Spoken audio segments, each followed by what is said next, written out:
I think every designer and every developer always sees at least the next 10 to 20% of what the game, could be polished, could be iterated on, what cool new mechanic you could put in there. Part of the development process is knowing when you need to stop and the realities of knowing why you need to stop.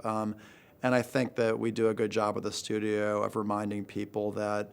it doesn't necessarily benefit the game to go into crunch hours all the time and exhaust yourself. Why don't you take the mechanic that you're developing that's costing this extra time, save it off to the side, and we'll put it in the next installment of the game,